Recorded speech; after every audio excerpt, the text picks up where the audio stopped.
Oh, the land of the free and the home of the brave. I'm a proud American from my birth to the grave. 47's the top, took a bullet for all. Didn't flinch, didn't run, still they answer the call. And we say, be tight, be tight, be tight. Officer Tatum show. Be tight, be tight, be tight. Officer Tatum show.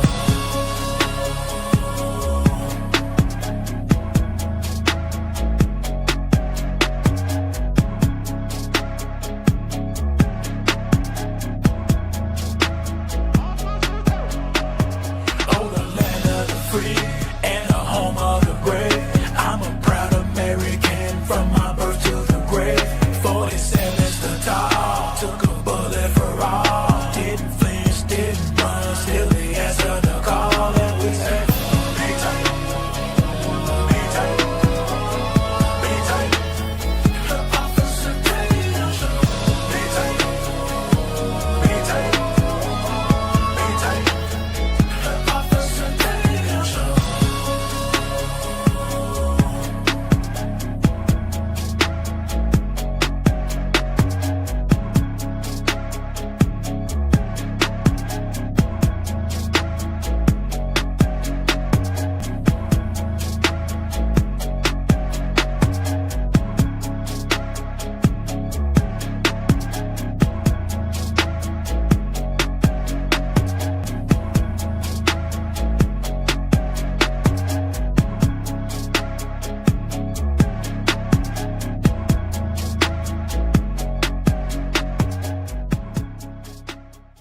If you don't believe that we are in a fight today, you're sleeping under a rock. If you get hit and you lay down and you cry and you fold up in the corner, definitely you will not win the fight. We show up to win. Our culture needs a lot of you young people in here to step up and stand out. There is nothing or no principality, power, division, devil can stop us when we're united. They can only get you when you're divided. When I see the American flag, I see us progressing to something that can be awesome and great. And if you don't plan on winning then, you might as well go on the day. Ladies and gentlemen, ladies, welcome back to another Officer Tatum show. Excuse the computer here. I got some information that I want to share with you that's on the computer. But I first want to say thank you to every single person that has given to Prison Fellowship Angel Tree's summer camp, where we help send children whose parents are incarcerated to a camp that literally revolutionized their lives. Man, they have a chance to meet other kids, hear the gospel of Jesus Christ, you know, be able to get out of the neighborhood they're living in or grew up in, to go somewhere where they can feel safe and feel loved. And I mean, all of the wonderful things that occur at these mini camps. I said not mini camps, but summer camps. And I want to thank everybody that participated. Now, let me make this very, very clear. I never ask you to give anything. I'm giving you an opportunity. You don't have to give if you don't want to give. As you can see, there's plenty of people that God has put on their heart to give, so the giving is going to happen. So I want you guys to be very clear about this. I present these as opportunities. I saw somebody, Nick told me that somebody said, Brandon's always asking for something. I'm not asking. I'm not going to the mini camp. I mean, the summer camp. I don't go. Y'all not paying for me to go. But what you're doing is you're giving other people an opportunity. So God has called us as Christians and believers to be the hands and feet. We should be finding ways every chance that we get to serve other people. And when I do campaigns like this and I do other things where I present the opportunity for people, it's that exactly. I'm presenting an opportunity for you to give. And I want to tell you this, because I don't want people to feel alienated. Not everybody's meant to give in this. This may not be your thing to give to. But there are people out there that God has put on their heart to give, and this is an opportunity for you to do that very thing, is to give. Some people have a heart for children whose parents are incarcerated. Some people have a heart for helping children, but some people, they want to help dogs or whatever. Everybody got their own thing. So I presented this as some people who want to do it, that they have an opportunity to give, because there's not many opportunities like this where you could trust an organization that actually gives to these kids. I've been to the women's prison. I talked to them when we helped the young people for Christmas. We're actually a certified facility this year. We actually certified last year, but we waited too late. So this year we're going to be wrapping the gifts for the kids, and we're going to be throwing a little party for them and giving them the gifts for Christmas. So not only are we involved, not only do we believe in it, not only do I know for a fact that they do the right thing by these kids and helping them, also we give. And so Officer Tatum gave $2,000 to this cause because I believe in it. And I would never ask you guys to give to something that I don't even believe in. So everything that I've ever asked you guys or mentioned or gave you the opportunity, we give to it. Save the Storks, we give $100 a month. Our family give $100 a month to Save the Storks. We've been doing it for the last several years. Like, we believe in every single thing that we do. Now, I'm not saying this because I got to convince you. I just want people to understand that. I want you to have a good viewpoint on that, is that these are opportunities for you to bless somebody else, okay? All right, if you want to still give, we're about 7 kids away from reaching our goal. We're almost already there. We'll leave the link in the description section, and so you can give as God has put on your heart. All right. And also, I'm gonna give you guys a precursor. I've been up since like 1 o'clock this morning with 2 hours of sleep. So if I say some stuff or I repeat some stuff or I stumble over words, it's because I'm incredibly tired. But I'm gonna do this anyway because I love you guys. All right, let's go to the officer who was killed. I want to,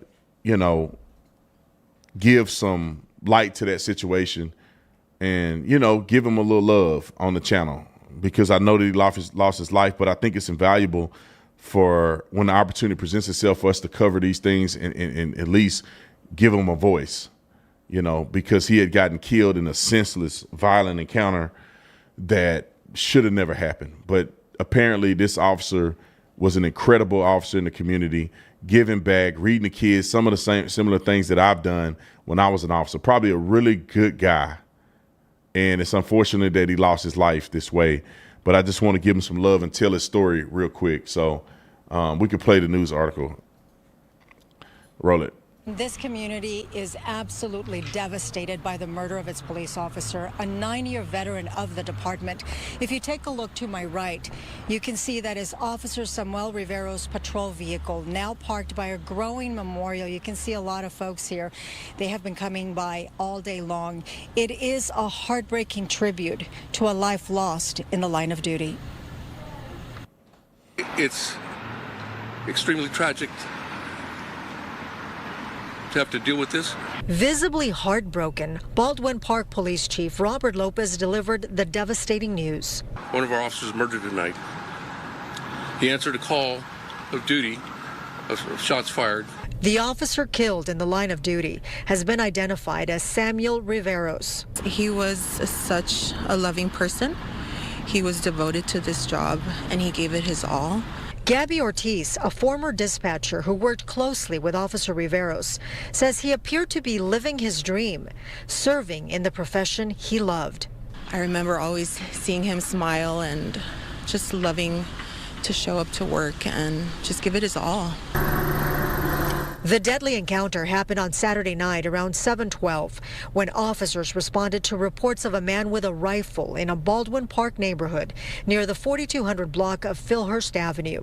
When they arrived, they were met by gunfire. 2 officers were shot. Officers Riveros, who was airlifted to a nearby hospital and later died, and Officer Anthony Pimentel, who is in stable condition and has since been released.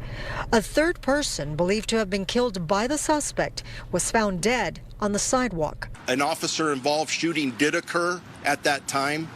I can't tell you how many officers fired at this time. That's still being investigated. How many shots were fired, that's all still being investigated. But the suspect was struck with gunfire, and he was transported to a local hospital in stable condition.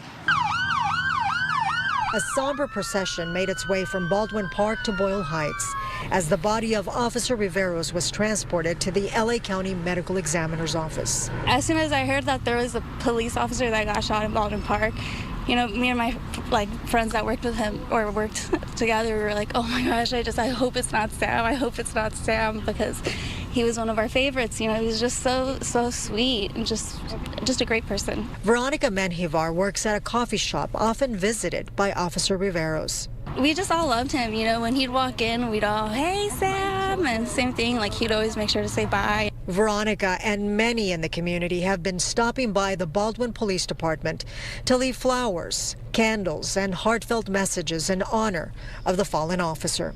To see one of our own, hear the tragedy is just heartbreaking. Officer Riveros was known for his deep ties to the community he served. He loved snowboarding, was a devoted Dodgers fan, and often traveled to out-of-town games to cheer on his team. He was just super sweet, very charismatic, just made you feel like he cared about you. So far, authorities have not released the name of the victim found on the sidewalk, and they have not released the name of the suspect. Now, Susan, we are hearing that a memorial will be taking place here at the police department. The details are still being worked out, but it's possibly going to be on Friday. Now, obvious question that I have is, why are they not releasing the name of the suspect? It doesn't appear by any measure that this was a minor. So why are they not releasing the name of the suspect? I just don't understand that. Anything else that happens, they'll throw the name out there as soon as possible, put the person's mugshot on it. God is my witness, if this is a white person, they put his name out there. I know it ain't a white person, because they'd have put it out there. White man, deranged Trump supporter. That's what I think. You know, I don't want to politicize it, but it just bothers me that they don't put it out there. Let the world see who did this. That person should be ashamed, and I hope that person gets brought to justice. And I mean, when I say justice, I mean the death penalty. And I know they don't get a death penalty in California, but they should bring it back. I honestly believe that if you kill a police officer intentionally, you should be put to death.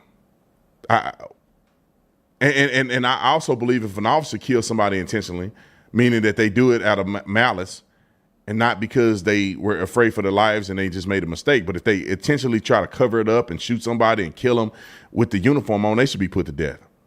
That's how I feel.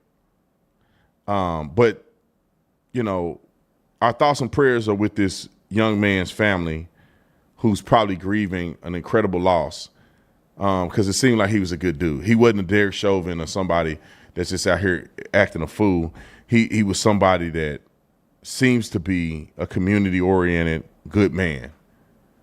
And, you know, reading to the kids and all that, man, I mean, it's very sad, man. It's very sad. I don't know what else to say about it. It's sad, man. I didn't even know this officer, and it makes me sad that he died, man. It's very touchy. I don't want to talk too much about it because I'm biased, right? Because I used to be a police officer. But it's a very touchy thing when somebody that you know served with all they had just for their life to be taken is very disheartening. I want to talk about another subject.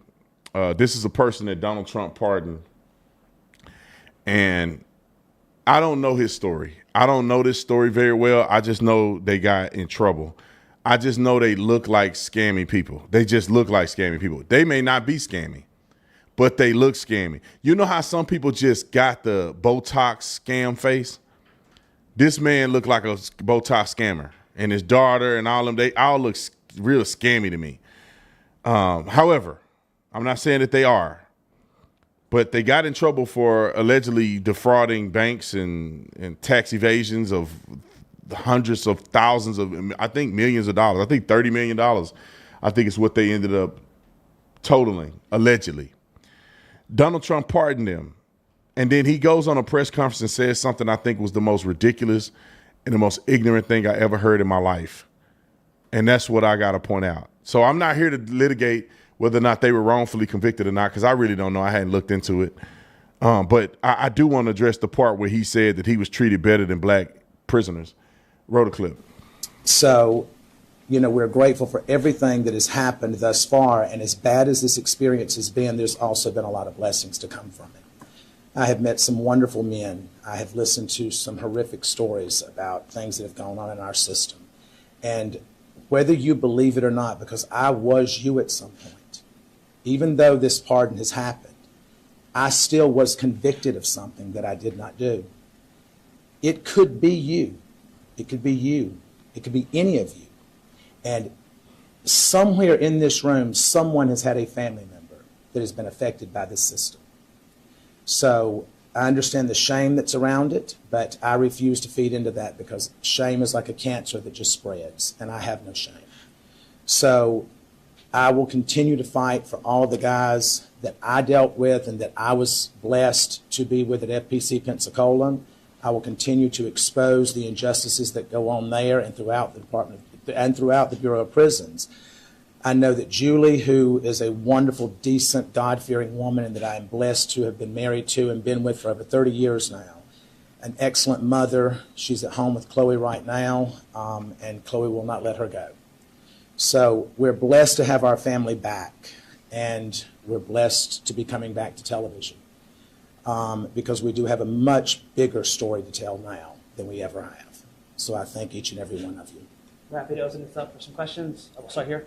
Tom and Savannah, what was the reunion like first night, right? Todd, Julie, and family.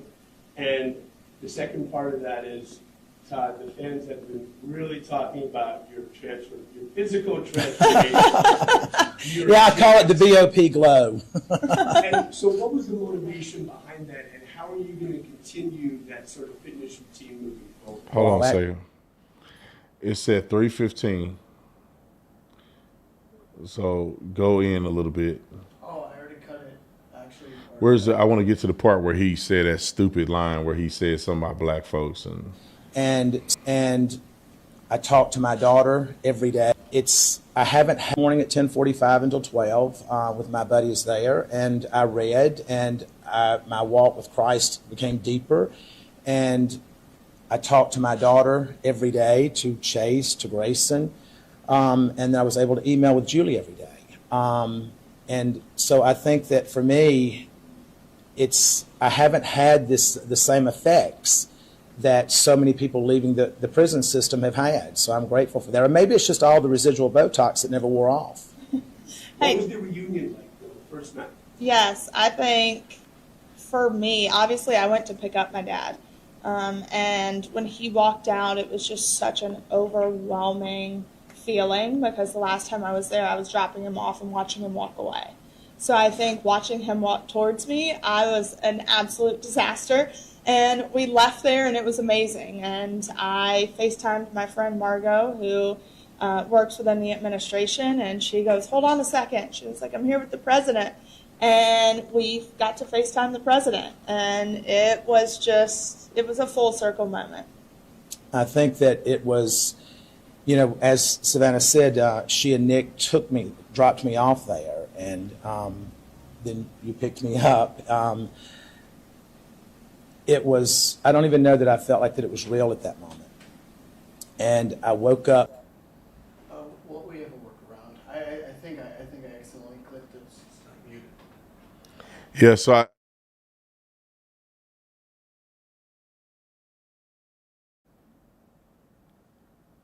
Am I unmuted? Okay. I think we have the wrong clip, but we'll fix it later.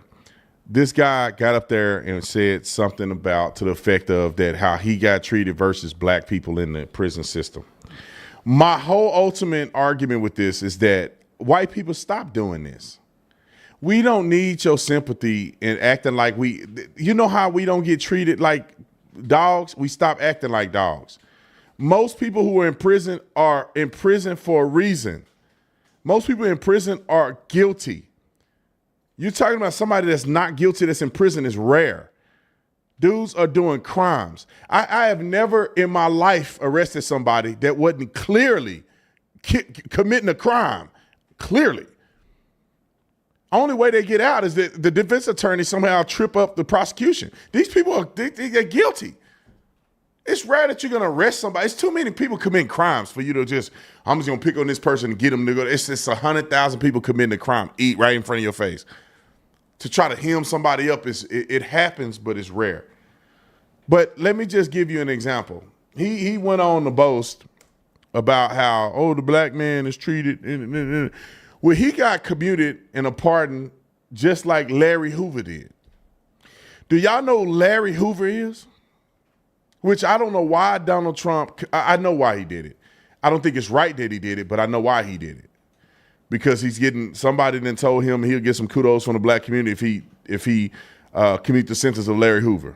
Even though Larry Hoover going to spend the rest of his life in prison because he got 150 years for ordering the murder of somebody in 19-something. Let me see when he do that. He ordered the murder of Pookie in 1973. And he got sentenced to 150 years, 200 years in prison. So, and then they charged him on the federal level with doing all kind of other stuff. Conspiracy, extortion, money laundering, running a criminal enterprise. And he was convicted in 1997 and received 6 additional life sentences. So his commutation on the federal level is pointless because he ain't going to live to 200 years. And obviously his family is saying that he was overcharged. But you got to understand, this guy was responsible for so much destruction in the black community. Now, I guess people say he is rehabilitated. He's a changed man. But don't get it twisted. This dude was the Gangster Disciples or something like that. What was it? Yeah, the Gangster Disciples was the black organization that killed people, prolific in selling drugs. I think I looked up the dollar amount. I mean, they pushing hundreds of millions of dollars in drugs. To who? It wasn't the white people. It was to other black people. Like this guy was a detriment to the black community. But he ordered the death of people. People were murdered, killed as a result of this gang violence that in an organization that he led, not only when he was free, but from prison. Hundreds of millions of dollars in drug sales, which that comes with crime and abuse and trafficking. And I mean, he got out just like the man that got hit with white collar crime. So what are you saying? Black people get treated. This dude killed somebody and was one of the most prolific gang leaders of all human history in America. And he got out just like you did. What are you talking about? Black people get treated? I feel like white people feel the need to, they think they, not all, but these white folks like this, they think they like somehow, they envision themselves as having privilege over black people. That's why they project that. Bro, you can't tell me you're in federal prison and everybody in there innocent. What are you talking? They telling you they innocent, and everybody think they innocent. At least they gonna say they innocent. These people ain't innocent, man. Larry Hoover ain't innocent. These people ain't innocent, man. They do some crazy stuff, and I would argue that a lot of people that get wrongly convicted, they were doing other stuff. Nobody's just walking down the street, minding their own beeswax, and somehow they get indicted on a federal crime. It just doesn't happen. What happens is a lot of people are doing fraud, and then they get caught up in something, and they get misidentified, or they've been doing something and they want to throw the book at them because they can get them on this, finally, because they can't get them on all the other stuff they've been doing for decades. I'm not saying it's right to do that, but what I'm saying is that it's rare that people are just sitting around doing nothing on the couch and they get indicted for felony charges. It's just very rare. Just like these people. I'm gonna do some research on that family because they just seem scam. In the comment section, can somebody help me? Do you know more about this situation with this family? They just seem they seem like scammy pastors. You know how Joe Osteen, them, they all had the same look. They all have the same voice. And they all doing crime, to be honest. Anyway, I might do a deep dive on them because Trump pardoned them and they swear they innocent, but they don't look innocent. They don't talk innocent. They look like a Botox, scammy, MLM, pyramid scheme type people. Maybe I'm wrong, but we shall see. All right, let's talk about this terrorist attack that happened in Colorado. This dude with Molotov cocktails and a homemade flamethrower named Muhammad. Now, originally they wanted him to be a white man, but obviously they didn't get a chance to get that. They wished he was a white man so they could talk about Trump and white supremacy. When in fact, these people are the most dangerous people. And listen, when you talk about anti-Semitism, like the problem with anti-Semitism, just like racism, is that people have overused it, so therefore people don't pay attention to it. Racism is a real thing. There are people that are racist in this country, and racism can be black people too. Black people are the most racist people in America, if you ask me. But people can be racist if you black, white, whatever. Hispanic hate black people too, just as much as they claim white people do. And black people hate Hispanics, and white people hate. So it's hate to go around. And so racism is real, but also anti-Semitism is real. Although the anti-Semitic hand is overplayed, but it's still real. And I honestly believe with my whole heart that 98% of everybody that's saying free Palestine are anti-Semitic. I honestly believe it. Not just the words, but the sentiment behind the people saying it. Because you could say free Palestine. Yeah, I agree. If they're oppressed or whatever, they should be free, right? If this was an actual genocide, maybe they should be free. You can advocate for your side. This is a religious war that had been going on since Jesus was alive, and it ain't never gonna change. It's gonna go on to the end of time. So you may be on this side of the aisle. You may think that they've been done wrong. It's nothing wrong with advocating for your side. However, majority of the people that are doing this, they ain't doing it in good faith. I'm telling you, it's like 2% of people that are like, yeah, this is my side and this is how I feel about this side. No, most of the people, they hate Jews. They want to enact a genocide against Jews. That's what they really want. I could put my life on it. Every single time I have ever had a conversation with somebody that was a free Palestine person, you can lead them to the next follow-up question. What does that look like? Okay, free Palestine. Let's go with that. What does that look like? What do they say? They have to articulate a genocide against Jews. They have to. I got it on camera. Everybody I've debated with, they go, well, they need to get their land back. Okay, how they gonna get their land back? What does that mean? They get their land back from who? And this is the part that always triggered me. The Jews didn't own the land, technically, that was given to them. Now, if you ask me, they own the land from the foundation of the land because God gave them the land. So they were the first ones there. But if you want to talk about legitimacy, the land was owned by the Europeans. And the Europeans decided to say, we're going to give that land to these Jews, and the land is our land. So they decided who they're going to kick off the land and who they're going to get the land to. That didn't have nothing to do with the Jews. That portion didn't. Then there was a war that was fought. The Jews won the war. What are we even talking about right now? The same argument that foolish people make, that somehow the Palestinians need the land back, is the same argument that people should be making about how the natives need the land back in America. They lost. You lost. When you lose, you can't get the land back because somebody feels sorry for you. That's just how that works. We ain't never giving that land back to Native Americans. I'm sorry. Hey, do better next time. I don't know what to tell you. But we ain't giving that land back to no Native Americans. So quit trying to act like they should be giving the land back to Palestinians who can't. I'm going to say this and I'm going to stop. I'm going to play the clip in a minute, in like 30 seconds. They have Gaza, and look at what they've done with Gaza. What in the make you think that they should have Israel? You give the land back to what? These people elected a terrorist organization who's been siphoning money from them and doing all kind of nefarious things to these people whom they voted for. And not everybody voted for them, but the majority of them, or enough, voted for them that Hamas is in power. They have no refuge in Egypt, Jordan, nowhere else. Nobody wants to take them in. Why? Because they have a history of trying to overthrow governments. They have a history of doing this very thing that they're doing now. They had Gaza. They should have made Gaza into a paradise. But instead, their ideology is ruining all of Israel. Because if it wasn't for the Iron Dome, they would kill every Jew. And I'll say this phrase and I'm going to shut up. The difference between the Jew and the Palestinians is that the Jews could kill and take out every Palestinian in Israel, in Gaza, in the West Bank, but they won't.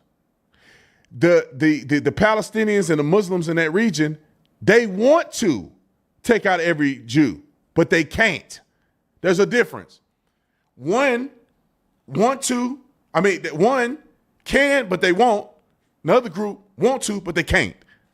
That's the difference. I don't even know why we even argue with this. But play the clip of this idiot who was the second terrorist act in in a month? It's a second terrorist attack. The other guy, Free Palestine, shooting, killing Jews, and one American. And then this guy, same thing, Free Palestine, killing people in the name of Free Palestine. Roll the clip. The FBI is investigating what is being called a targeted terror attack in Boulder, Colorado. The alleged attack happened at a mall in between 13th and 14th Street. That's in downtown, along Pearl Street in downtown Boulder. We're hearing from the FBI Director, Kash Patel, calling it a targeted terror attack. We're also hearing just moments ago from the governor of Colorado, Jared Polis, who says he is closely monitoring the situation in Boulder. His thoughts go out to the people who have been injured, impacted by this heinous act of terror. Details are just coming in. Our local Denver Fox affiliate KDVR telling us that around 3 p.m., some sort of device exploded in what was an organized walk of a group that is pro-Israel that was walking in support of the hostages still held in Gaza. We're trying to learn. Let me just bring one more point in. Give me 10 seconds. How many times have you seen Jews doing this to Palestinians? How many times have you seen Jewish terrorists? Show me where a Jewish person or a person, Israeli, is blowing themselves up somewhere or blowing up other people. Show me in America how many terrorist attacks have been perpetuated by Jewish people. Okay, and then show me the ones that are occurring at the instruction, direction, the spiritual connection to Islam. Show me. Paul's nightclub, 9/11. I mean, you go down the list. One of the biggest terrorist attacks ever to occur on our soil was from Muslims who hate America. They hate Jews. And I'm not saying every Muslim believes this. I'm just saying, you want to make a comparison and people are hating on Jews and hating on Israel and, oh, Israel this, Israel that. These other people are the ones doing the crazy stuff. Jewish people can't protest without one of these nuts coming out here and blowing up people. For what, bruh? For what? Y'all get to do y'all demonstration. You can't find a Jew that's going to shoot up all these people for doing a demonstration. But Jews do a demonstration, they got to worry about getting blown up by somebody.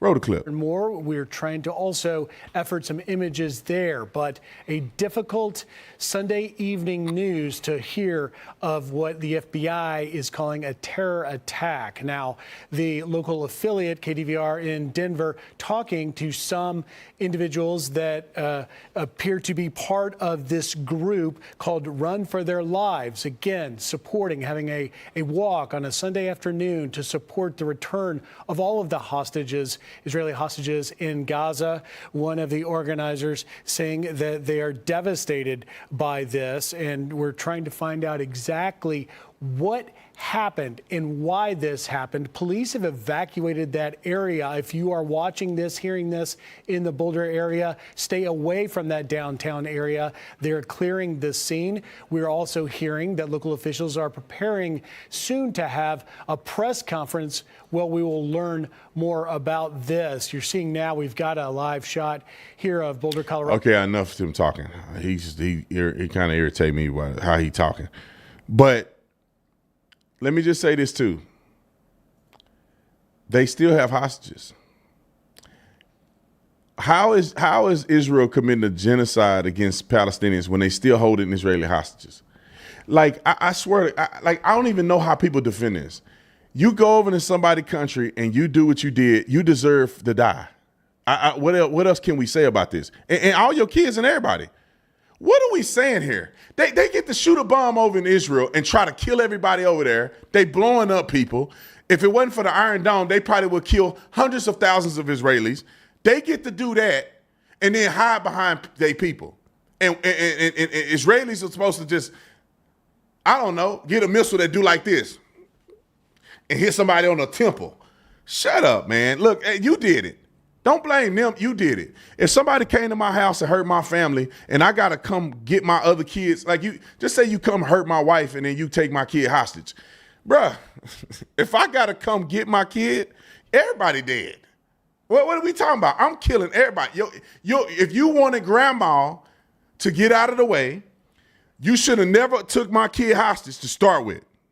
But the second thing is when I pull up, grandma better get out the house. You don't want grandma to get smoked? If you don't want brisket sandwiches everywhere, if you don't want people getting smoked, get them out of the house, get my kid over. If you don't, if I have to show up, then everybody got to take the hit. What are we talking about? You know, I think that I don't care like other people. They like, oh, it's so sad, the kids. I think anybody dying is sad. But too bad. I don't know what to tell you. You don't get a pass because you know what I'm saying? It's no pass.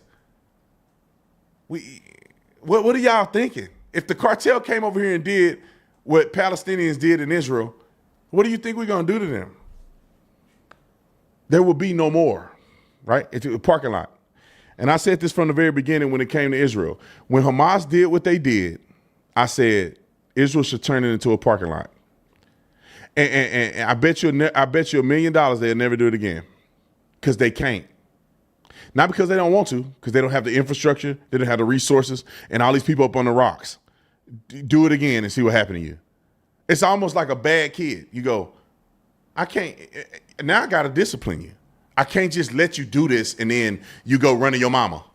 No, let him out here. He got to get this whooping this time. I got to get him this time. And you think he going to do it again after I whip him? No, he ain't going to do it no more. He don't want that action. They ain't going to do that. Hamas ain't going to do this no more. Do you think they will? I don't think they will. After they are completely obliterated. All right, let's go to the next clip. This is this fool yelling and trying to flamethrow people. Roll the clip. And we do have some new video of the suspect that we do want to show you right now. We're here, brother. We're here. We can't do nothing about that. We can't do nothing. We can.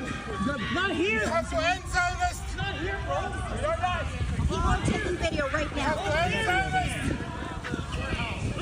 He was wearing an orange suit with like something on his back. Spraying alcohol. Spraying alcohol, but what he did was he made it look like he was here. He's making Molotov cocktails.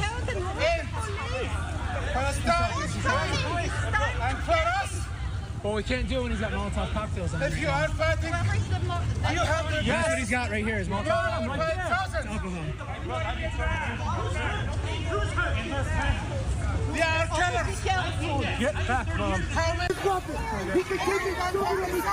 Stay away. Just stay away. He's right there. He's throwing Molotov cocktails right there. Get both of them.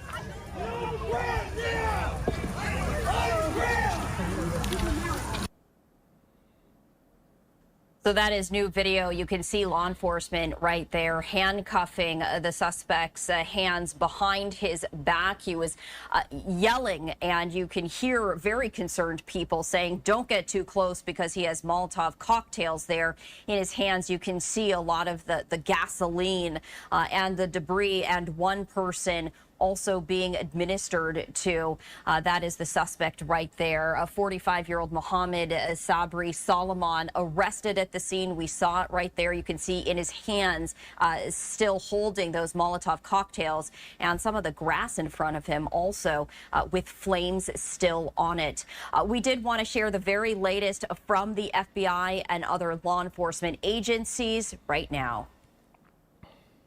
FBI shares in the sorrow of the Boulder community, especially to those who have family or friends injured in this tragedy. We have surged resources and personnel to the scene. Our special agents, our victim specialists, and evidence response teams are doing everything they can to assist our law enforcement partners. Hold on.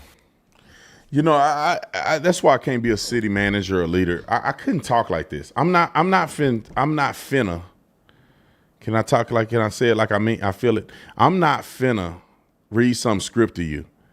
I would be threatening people. I don't know why they can't come out here and threaten. Look, if somebody else do that, we're going to bury you. We're going to put you away for the rest of your life. You go out and you commit a terrorist attack against people, or you do something on this soil, we're going to find you, we're going to hunt you down, and we're going to put you in prison. You'll be lucky if we don't kill you in the process. Why can't we talk like that? Why everybody got to be so PC? I'm like, look, you come, we will kill you. Like I like the sheriff in Florida. He come out right out. We gonna find you. We gonna humiliate you. We put you in prison.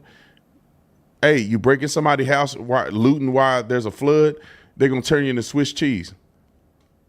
And we advocate for them to turn you into Swiss cheese. Why can't we talk like that? Quit. Ain't nobody want to hear this thoughts and prayers and we had resources that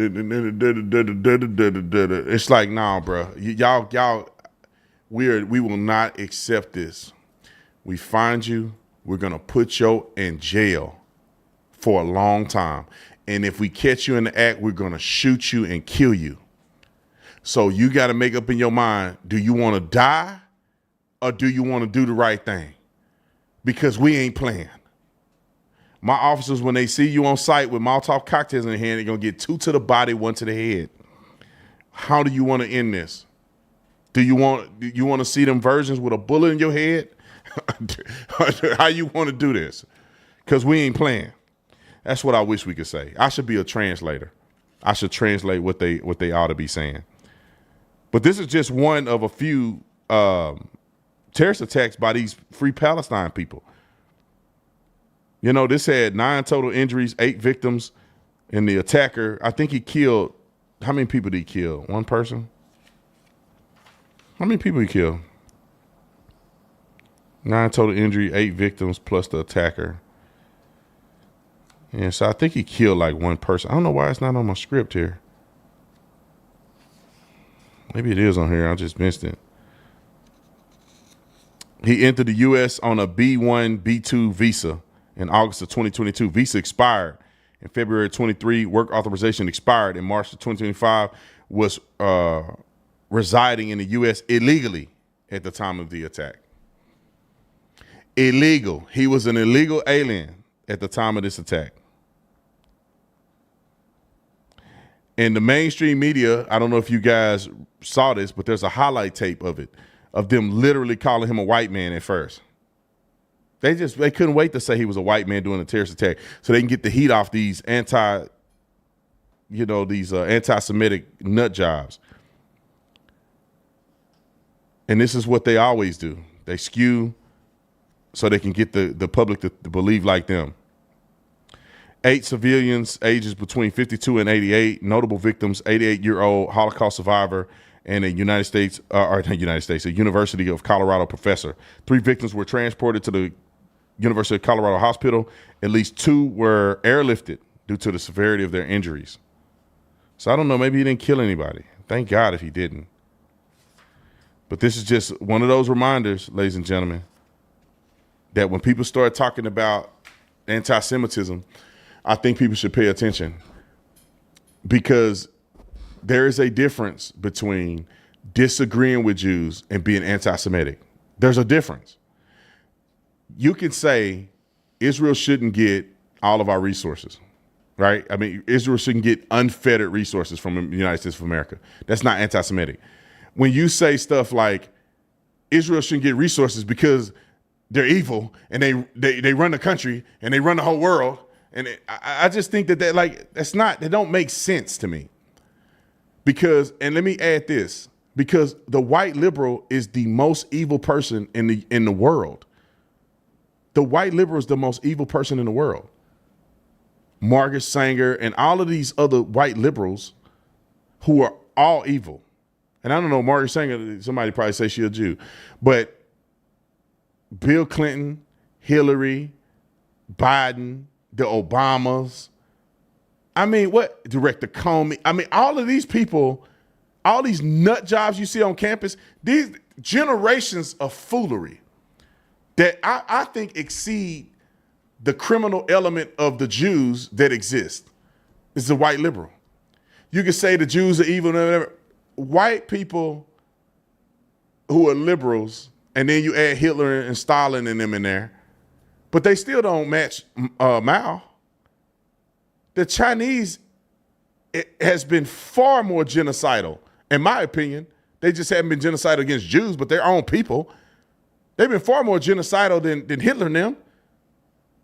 I mean, Mao was how many people did Mao kill? So to act as if the uniqueness of Jewish influence or Jews doing negative things is somehow so much greater than anybody else. You know, you talk about Jewish people doing foul stuff. Well, there's a lot of people that done foul stuff. There's a lot of groups. Like where you want to, a lot of religions. Where you want to go with it? The Catholic Church ain't clean. Protestant Church ain't clean. I'm not, and that's for you, Nick. The Protestant Church, the Lutheran Church ain't clean. Go down the list. None of these churches are clean. None of these faith-based are clean. None of these religions, none of these races are clean. Black people, the Africans had the biggest, most prolific genocide in world history. 1 million, it was the Hutu and Tutsi. 1 million people were killed in 100 days. That's the biggest, I think the most horrific genocide or by number per capita than any genocide ever perpetuated in the world, I believe, at least in modern history. What are we talking about, bruh? And then Hitler and Stalin and them, horrific. And what we talking about, the Africans enslaving other Africans, the settlers coming over here, the things that happen between them and the natives, the Native Americans scalping each. I mean, come on, man. God dang. That's why I think some things rise to the level of anti-Semitism when you just go overboard. You can criticize Jews. You're an idiot if you think the Jews are perfect. You're an idiot if you think Israel is perfect. You're an idiot if you think Netanyahu is a perfect leader. He probably corrupt just like our politicians. I think you're an idiot if you think everything is kosher, for lack of better terms. But also, to act like it's just some unique evilness of Jews is crazy to me. Some people think it's some unique, that the Jews got some spirit in them. They doing all this. The Jews run the music industry. No, the dumb N-words. Can I say it? No, I'm not going to say it because I'm trying to be a good Christian. Nick, can you say it for me? Yes. Nick been waiting to say it all year. No, I'm just playing. The dumb N-words are the ones who are producing music.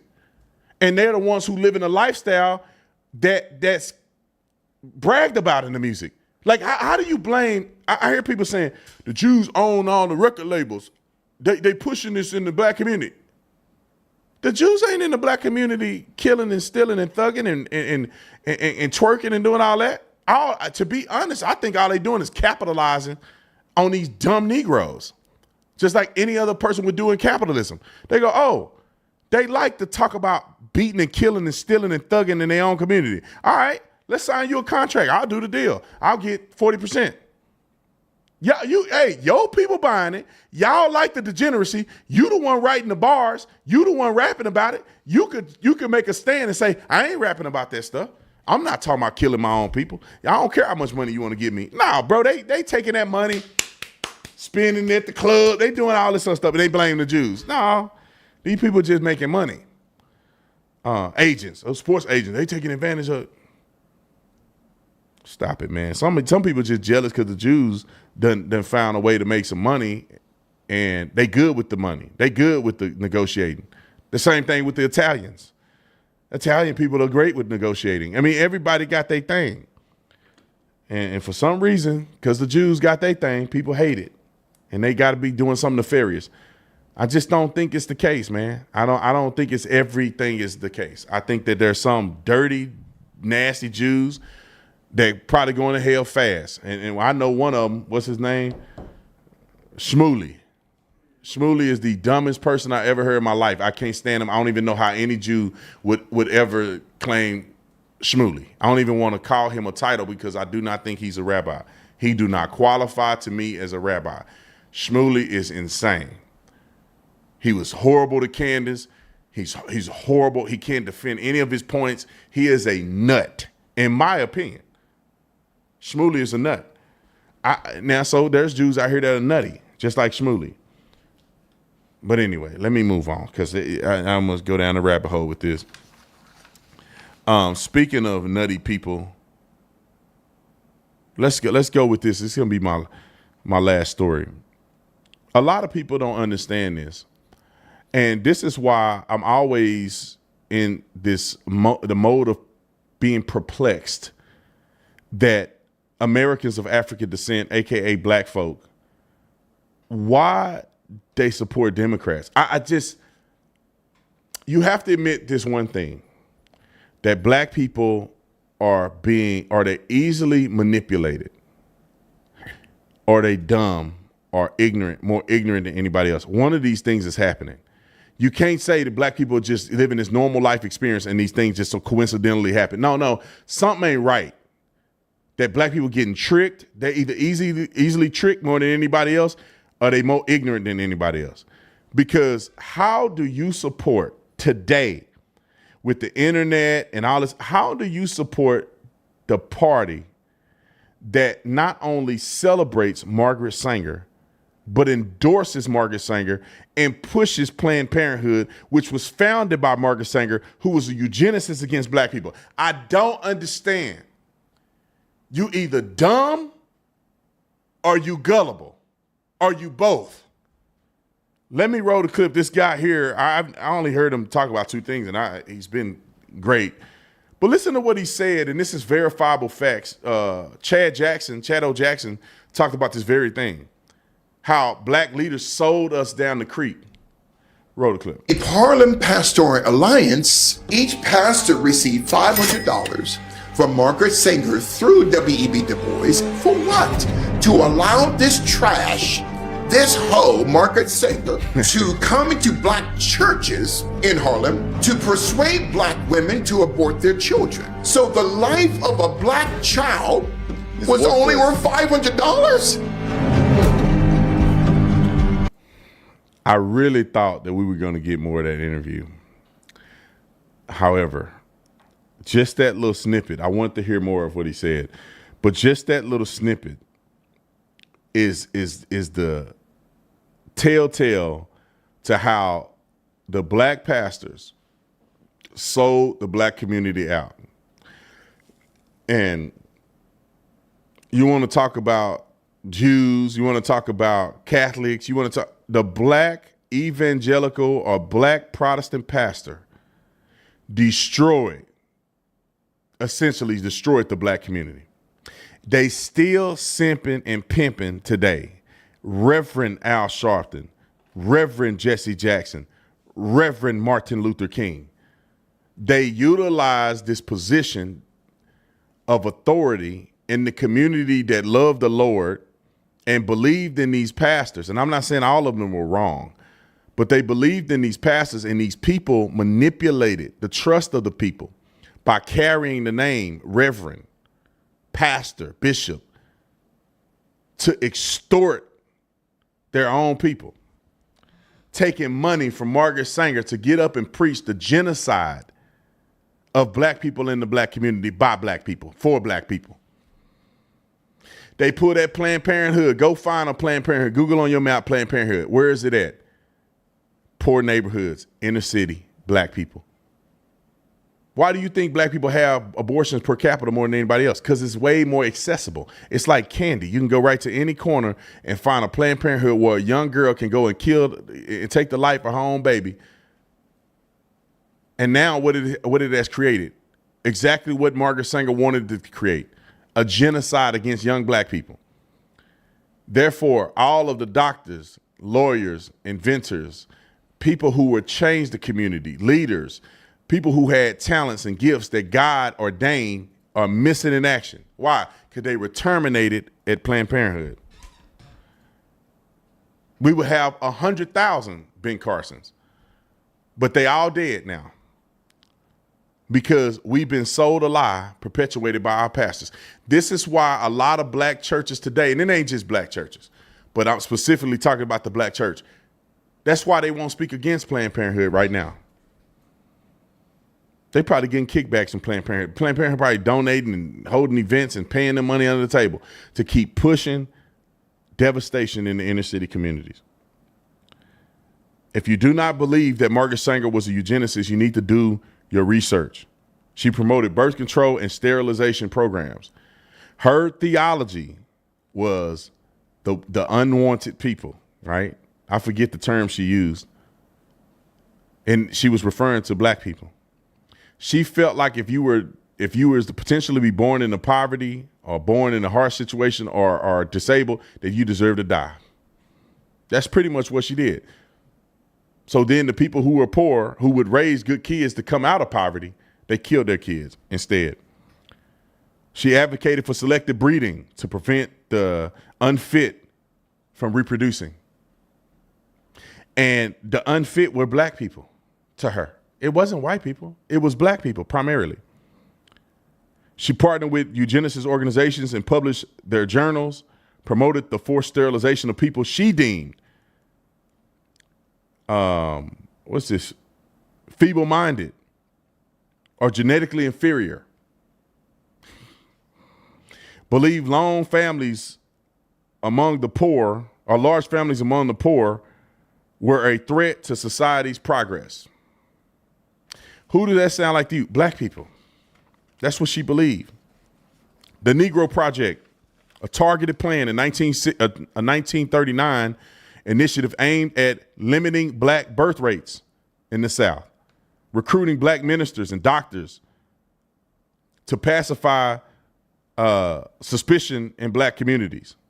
Meaning that when Negroes like me hopped off the plantation and said, well, wait a minute, bruh. This don't make sense. We're exploding in success in the 20s and 30s. We're exploding in innovation. We have our own bus line, our own schools, our own grocery stores, our own entertainment, our own music genres. Exploding in success, growing at a rate higher than what white people were growing at. And you telling our young women that they need to get rid of their kids? Because you feel like that they're undesirable? You feel like the poverty that they're experiencing isn't worth the kid being born? And then what happens? The ministers, the black pastors, the doctors, shut up, Negro, you Uncle Tom, coon, sellout, working for the white man. Shaming men like me then. Men that will step up and say something like, wait, this ain't right, bro. This don't make no sense for us to be, shut up, Negro. Get back in your place. Paying the money. They selling us out. They selling us.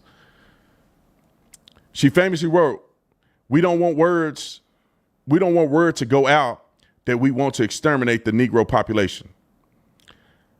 Sought to use pastors as mouthpieces to silence the opposition.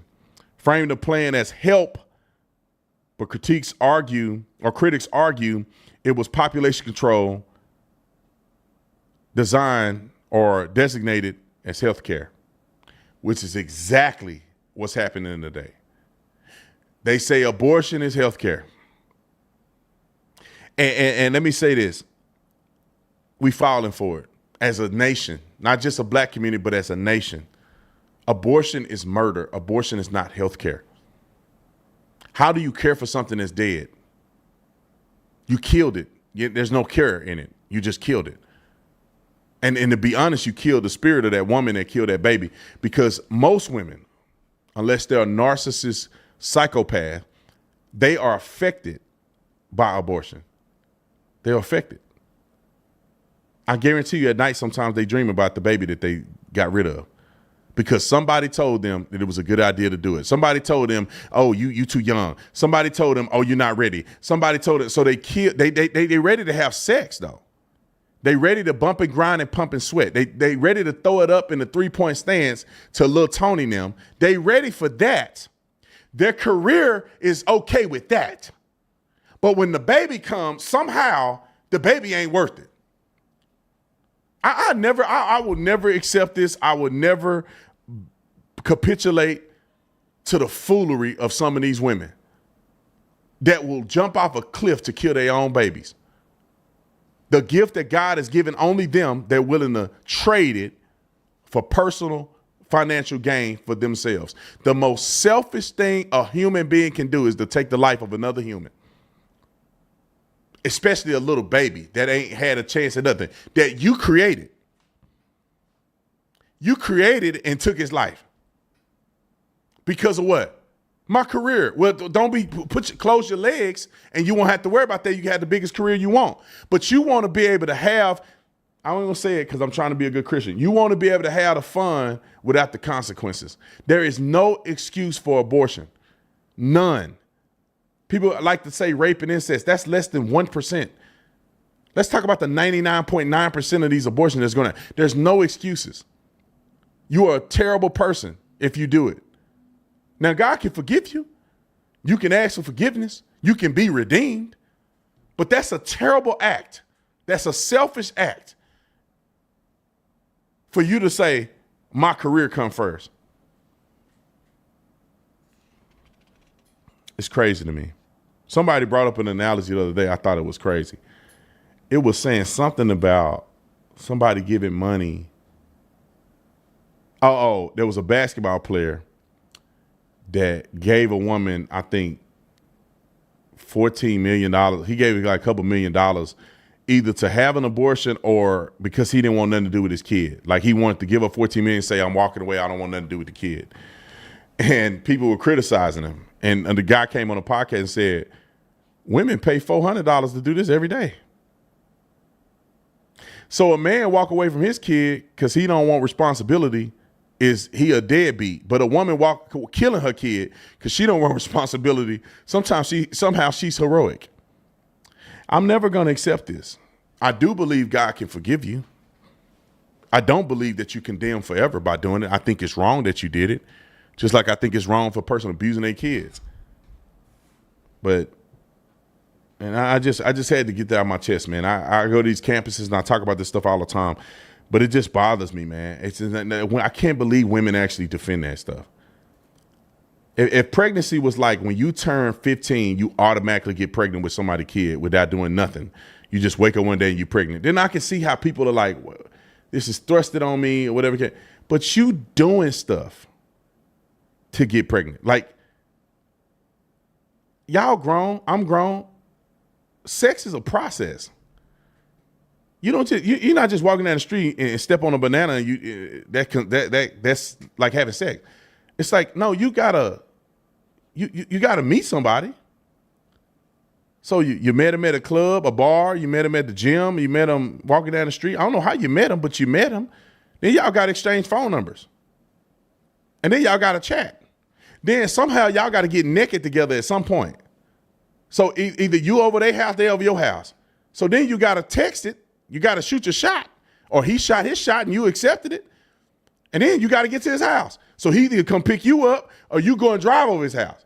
Then when you get there, it ain't like y'all automatically naked when you show up in the front door. Maybe, I don't know. Maybe it's how Nick get down, but I don't know. But at some point you had to pull your stuff off. At some point you had to say, I don't want to use a rubber. At some point y'all had to get jiggy.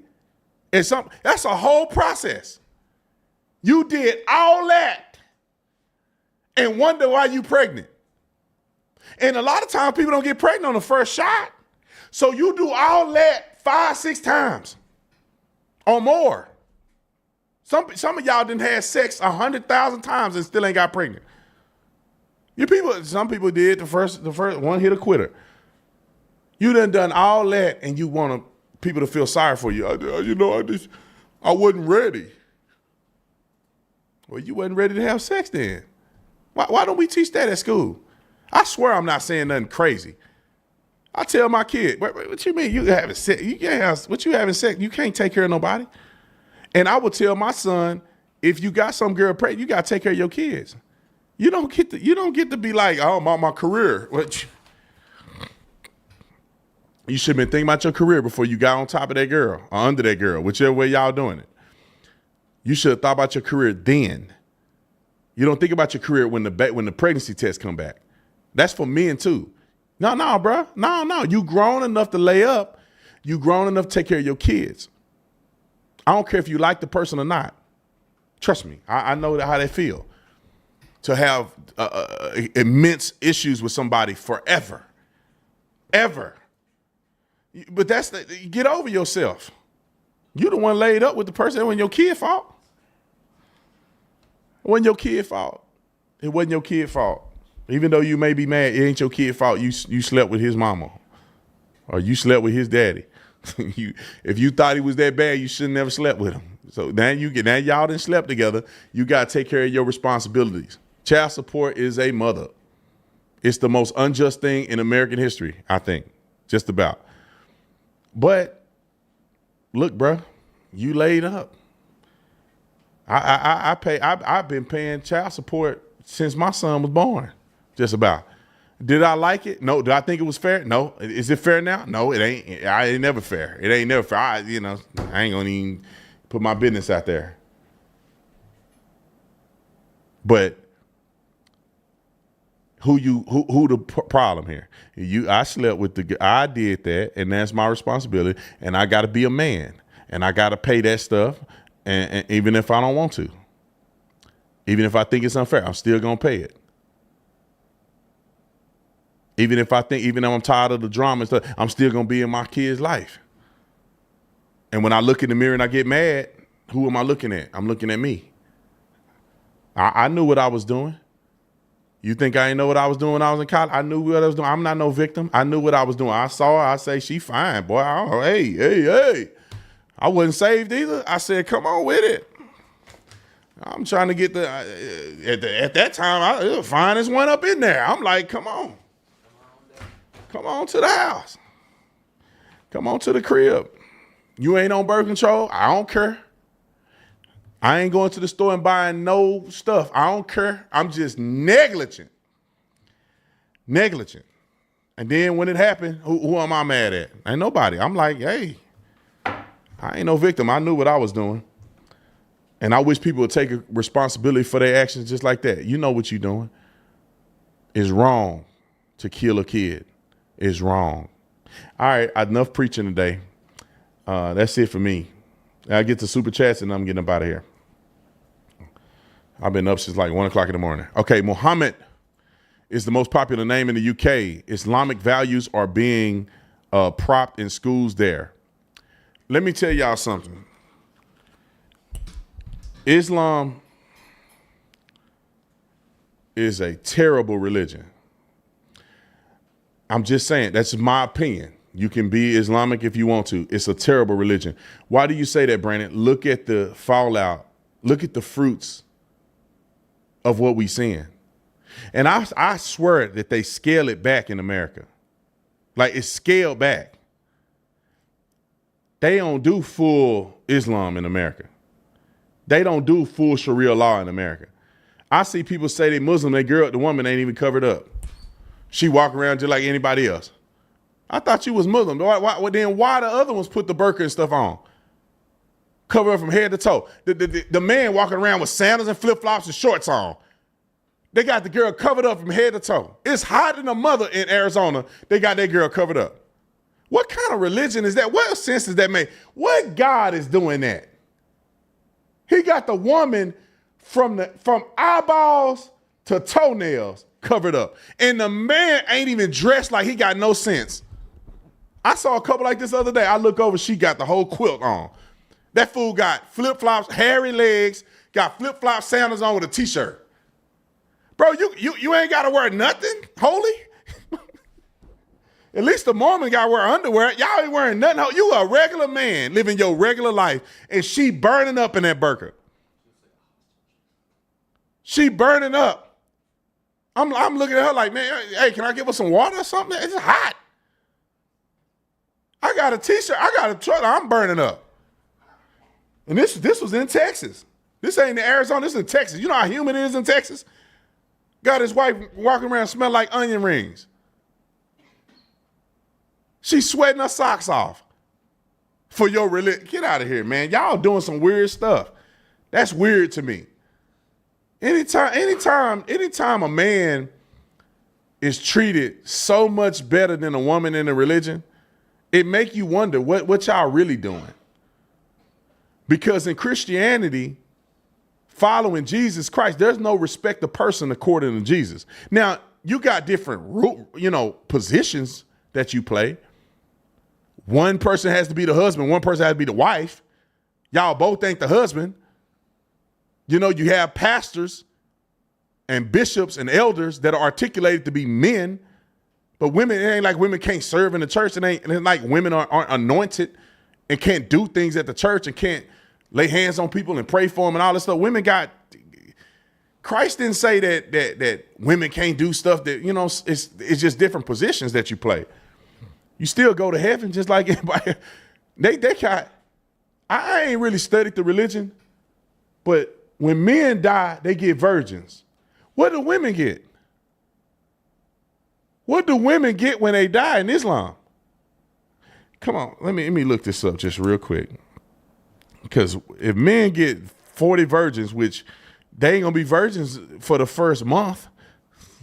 How many virgins they get? 40 virgins? They get 1,000 virgins? For eternity, that's not a lot. They get a bunch of women that don't know what they doing in the bed. And then they go, well, maybe sex ain't the reason they virgins. I don't know why. But they going to be virgins for 30 minutes. Homeboy around. We saw this thing. We saw this clip. It was so funny. The dude was crying. He's like, I only got 3 left. He called the other ones garden tools.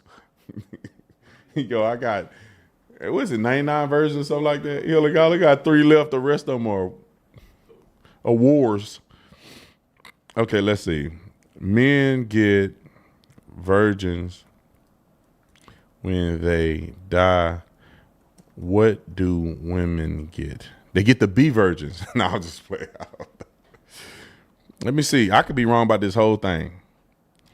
Islam teaches, Jannah offers reward to both men and women who lead righteous lives, okay?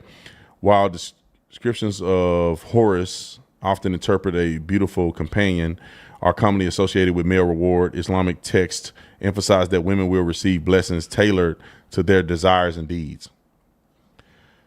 Reward for women,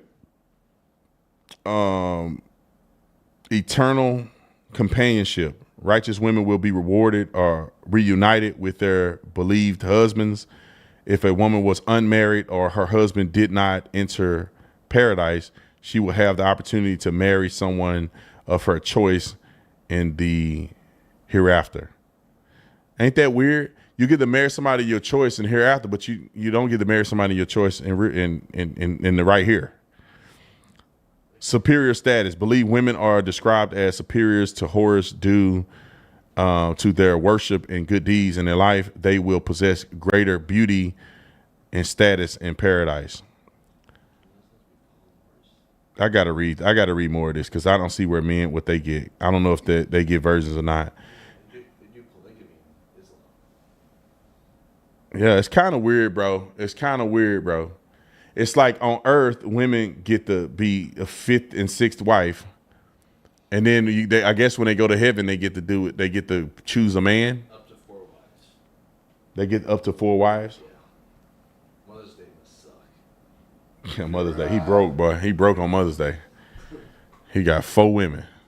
Let me just say this real quick. I'm gonna shut up. I promise. Ain't no way in the world a man can deal with 4 women. You got to be neglecting one of them. Women are not easy to deal with all the time, especially when you're a man. Like, men and women complement each other, but they don't get along a lot on certain things. Men have interests that women don't have. Men are attracted to things that women are not attracted to. What turn a man on don't turn a woman on, for the most part. So men and women are very different. And women get emotional. They have their cycle. They go through menopause. They get a bunch of other stuff that happen to them that men don't necessarily understand because men are men.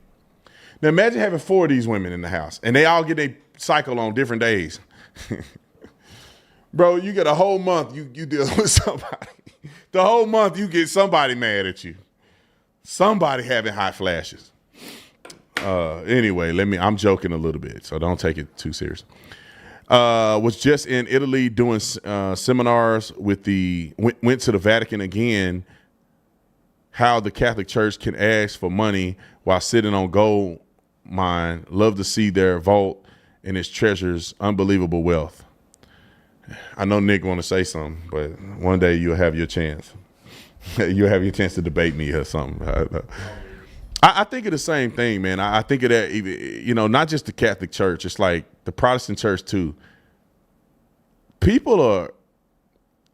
The reason that the world is so bad, it's not because God is bad to the world. It's because people don't do what he asked them to do.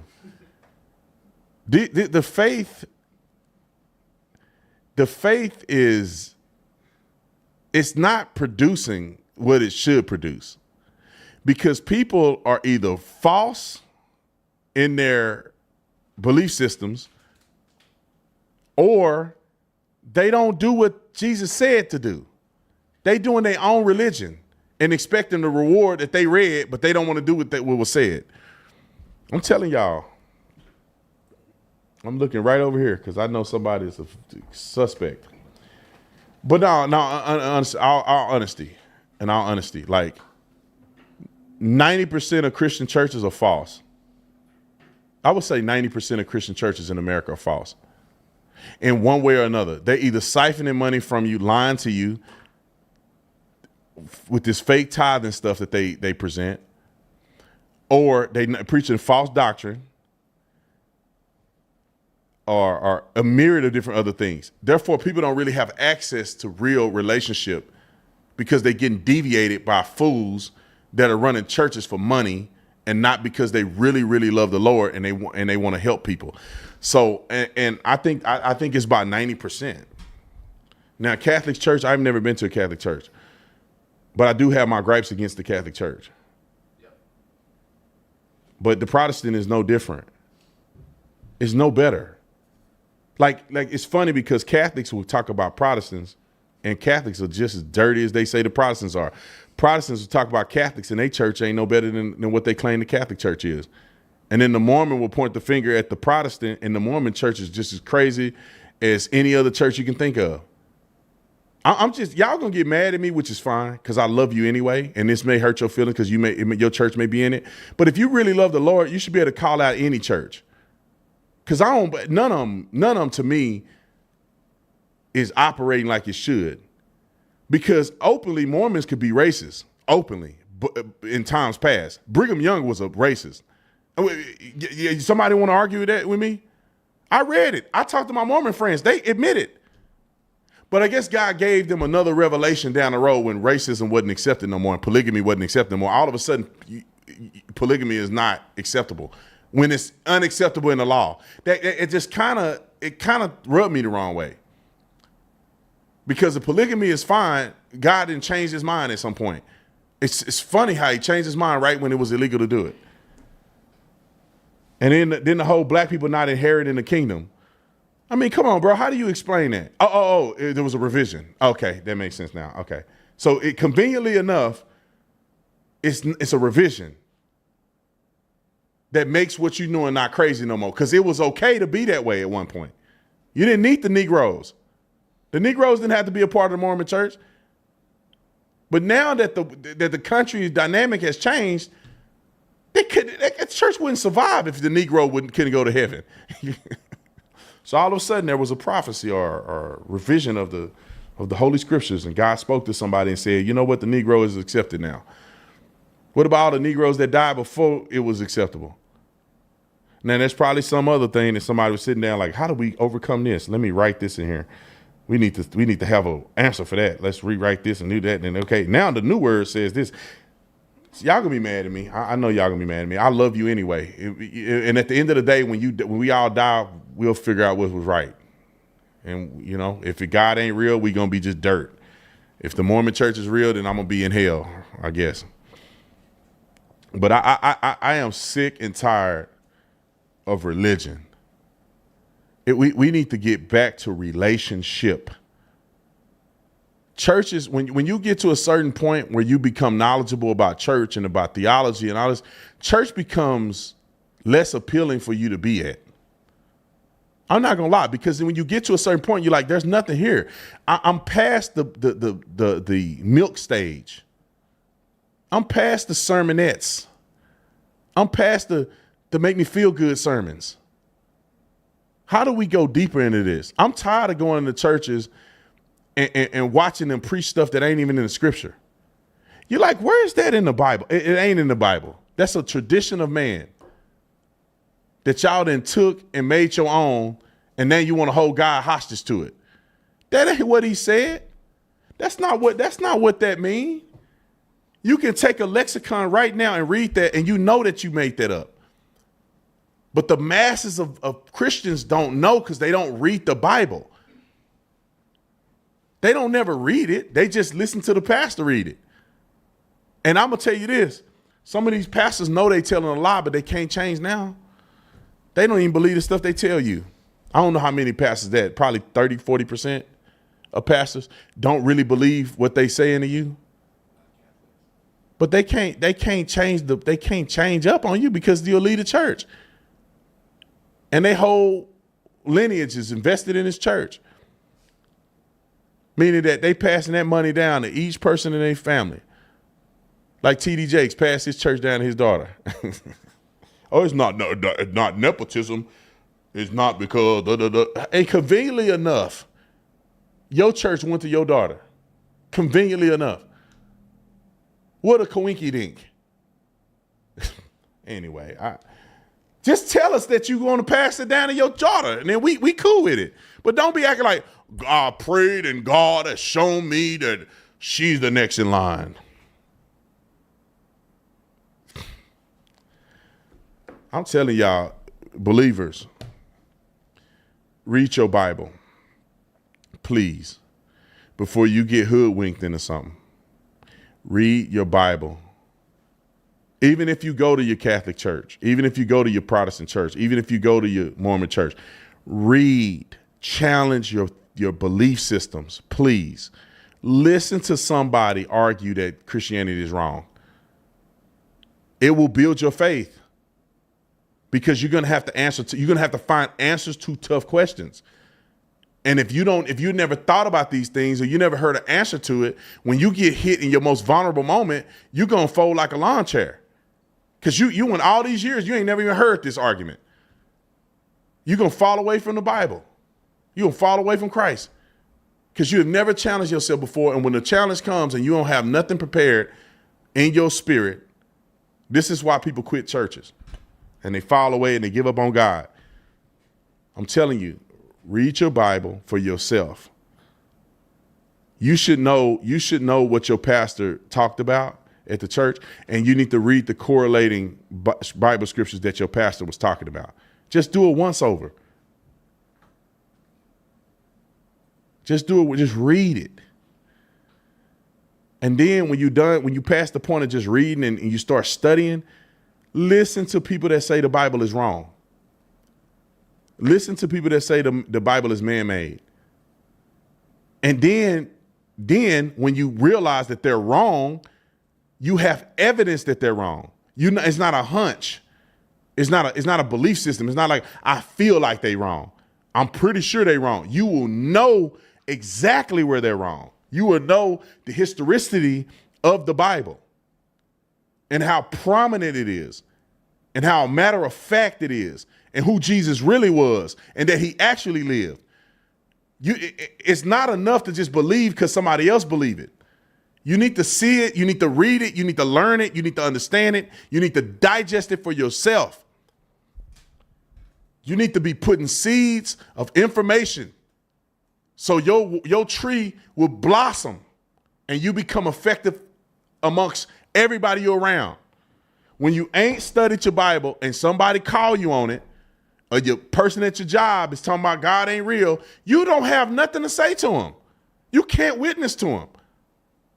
You have a person that's fallen away from the Bible. They don't go to church no more. They used to be Christians. You don't have nothing to give them but a hope and a prayer. You can't give them scripture or nothing because you ain't read nothing. And I'm telling you, because I want to help us to become better and stop going to these churches and getting tricked I'm going to say two things and I'm going to shut up and get off here. Two things, and I promise. Beware. If you go to a church and they tell you that baptism is an outward expression of an inward change, if your pastor say those words, read the book of Acts. Don't quit the church. Don't get mad at him. Read the book of Acts for yourself.